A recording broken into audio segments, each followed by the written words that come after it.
Hej allihopa! Och här är jag igen. Det var ett tag sedan. Det är sommar och jag har en himla massa annat att göra. Jag saknar att göra intervjuerna.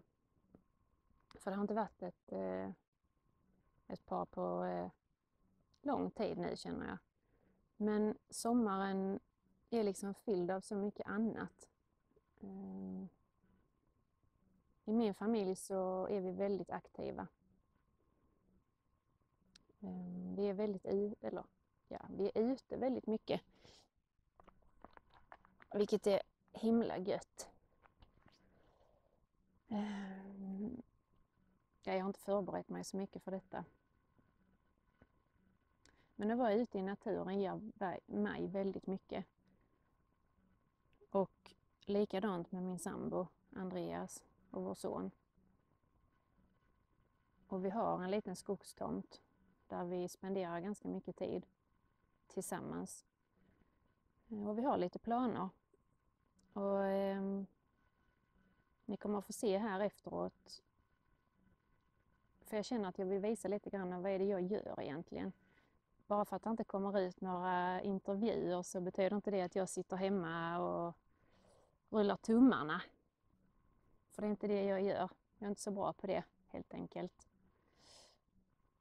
Så att jag kommer lägga in en liten film här efteråt där ni ser att jag barkar av lite stockar.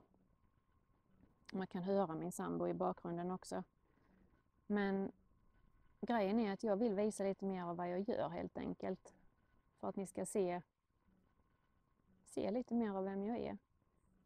Och planen med de här stockarna är att vi ska bygga en timrad bastu så småningom. Det är ungefär 80 stockar som vi håller på att barka av. Vi har gjort de flesta kan man väl säga. Där är ungefär, jag tror det är typ 17 kanske kvar nu. Så vi ser ljuset i tunneln. Det är rätt gött. För det är rätt så varmt.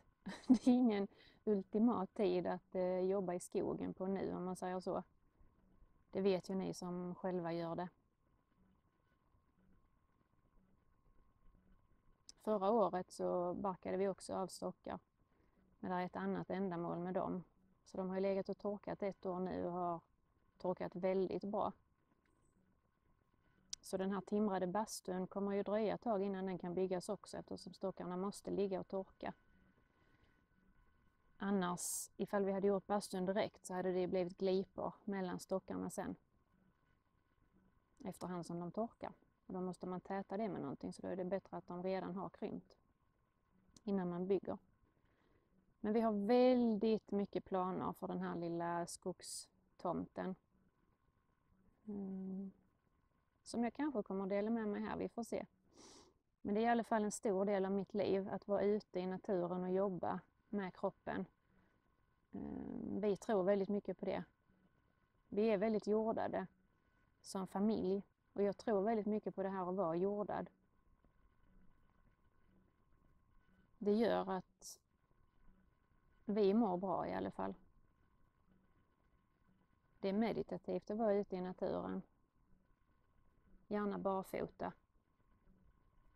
Särskilt nu. Nu kan man liksom inte klaga på att det är kallt. Men barfota ska man vara året runt egentligen.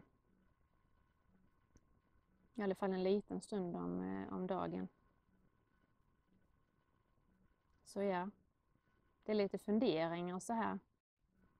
Det var så här i morse så blev jag uppmärksammad av en vän, Johanna, tack. Att kanalen Upp till ytan nu har 777 prenumeranter.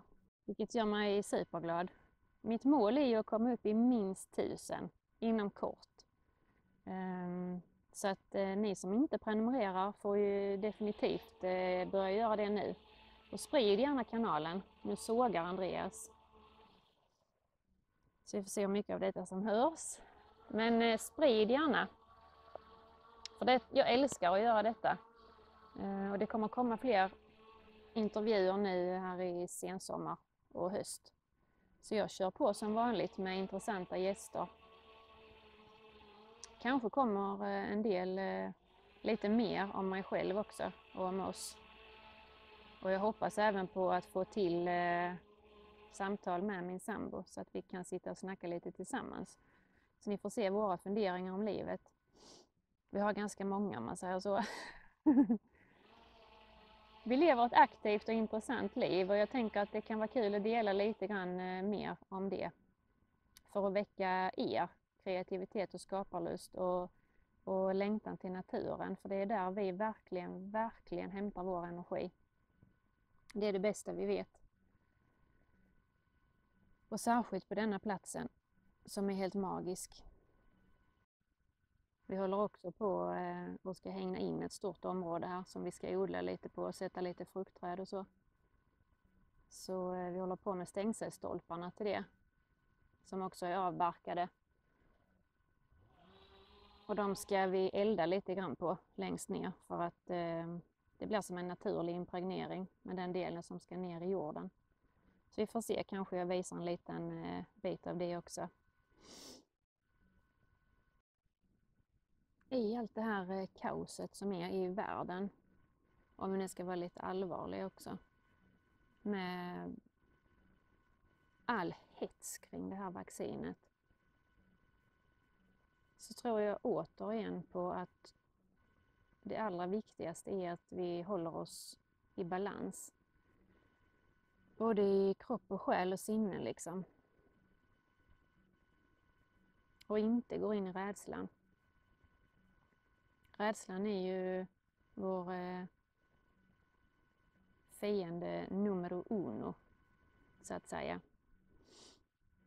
Det vet vi ju alla om. Det är så lätt att hamna där ändå. Jag ser det runt om mig varenda dag. Hela tiden. I inlägg. Och jag ser det när jag är ute bland människor. Jag ser det bland familj och vänner. Och det är lite sorgligt. Jag kan inte riktigt relatera till det. Jag är lyckligt lottad och känner inte, eller det är ju jag som jobbar hårt för det. Jag har inte rädsla för det utan jag har tro på det goda helt enkelt. Samtidigt så förstår jag att det kan missuppfattas. Det kan tolkas som att hon tänker att allt kommer att lösa sig bara och hon bara sitter på röven och väntar typ. Men det är inte riktigt så, för jag tänker att vi behöver alla dra vårt strå, men alla gör det på olika sätt. Vissa gör det genom stora YouTube-kanaler där man basunerar ut fakta. Och vissa gör det genom små inlägg, vissa gör det genom samtal, IRL. Det går ju faktiskt att prata med människor i verkligheten också. Mycket sker ju på nätet. Och det är jättebra, men jag tror inte att det är där förändringen kommer att ske. Utan det är ju faktiskt ute i samhället, i det verkliga livet. Och allting rullar på så himla fort nu. Det är viktigt att vi gör det vi är menade att göra. Jag vet fortfarande inte såklart till 100%. Men vi börjar nosa lite grann på vad det är meningen att vi ska göra. Och när jag tänker på det så bara glittrar det överallt. Och jag blir bara glad. För det är en stor sak. Och det är en fin sak. Och jag längtar. Men det får vi se sen vad det blir. Så att alla ni där ute, tar hand om er på bästa sätt. Var ute mycket i naturen, snälla, så mycket ni bara kan. Bada så mycket ni kan, gärna salt. Och ät gott och njut av livet. Så hörs vi och ses vi snart igen. Hejdå!